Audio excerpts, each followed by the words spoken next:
Well, these games can be tricky sometimes. They're going to have some guys out, and then you see the start sheet and there's a few more guys out. So sometimes these are games where you let your guard down and you see it happen in this league and in leagues all over the world. Where teams don't get out of these games with the result they should. So I think it just says a lot about our hunger right now, our focus, and we're going to let that happen. Obviously, you were able to win without Larry in the lineup, but he comes back, he gets a brace. What can you talk about his performance tonight? Yeah, I mean, he is what he is, right? I told you guys, he's one of the best players in the league, and he showed that again tonight. That's huge, and we got guys performing well right now. You need that if you're going to make a push for the postseason, and if we're going to make some noise if and when we get in the postseason.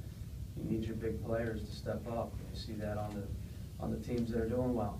You see Obenfeng Martins and Clint Dempsey and guys like Thierry Henry and Landon Donovan and Robbie Keane. They're finding goals right now because their teams need them to find goals, and we're getting that out of Larry. We're getting that out of other guys at different times. Rodney Wallace scores a big time goal right before half. That was massive, that goal. And again, I said after last game, we got some guys producing, and it makes us tough to manage. We got guys that start, we got guys coming off the bench that can produce, and we're becoming a very diverse team in the attack. Adi didn't score a goal tonight, but I thought he was one of the best players in the field, the way he held the ball.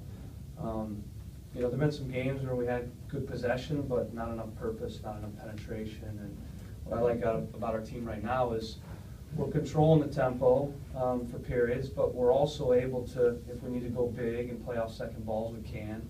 And that makes us unpredictable. It makes us tough to manage.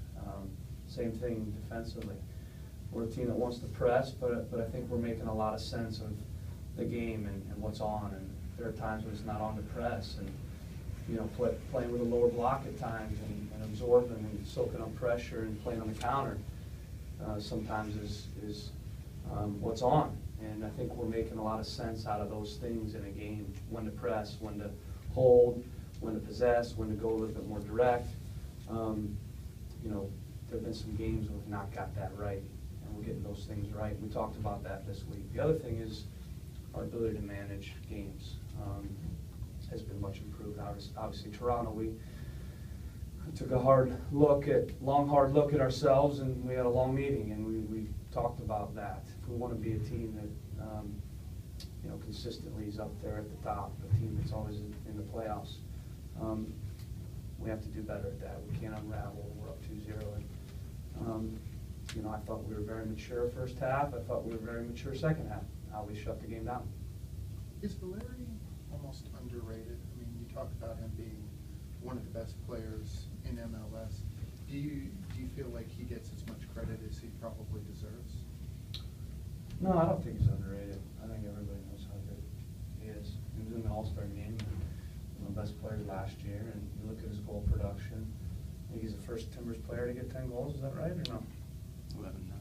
11 now. Yeah, the first one to get 10. Yeah. So no, I think everybody. I mean, obviously, when I talked to a few of the guys that were here at the All-Star game, I remember vividly Landon Donovan saying to me, "How good is you, Larry?" So I think everybody really knows how good he is. You mentioned the Toronto game and maybe that galvanizing the team. Have you seen that in these last couple of results? Yeah, I mean, I think there have been a lot of moments this year that have galvanized us. We've been through a lot. And we've brought some, like I said, we brought some of that on ourselves. It's not like we've been victims. In some cases we have, but in other cases we've inflicted that on ourselves. It's been self-inflicted. But it's been a tough year in terms of things not going maybe the way we think it should. Maybe it's unfair, maybe it's fair, but at the end of the day, there have been a lot of times where we've had to, look at ourselves in the mirror and realize and acknowledge, myself included, it's not that good. good enough. Maybe it's because last year it went so smooth. I don't know why that's been, but you know, this team's fought through it, and here we are. And I think we're a team that, and you've seen it, we're a team that can beat anybody. We're a team that, if we do get in the playoffs, we're talented enough to potentially make a run, but we're 2 steps away. We're not there yet. We're nowhere near close to being there, so we got to keep fighting. And we're a team that plays our best when we're hungry and our backs are against the wall, so we got to keep in that mindset. That's key. Pretty stark contrast between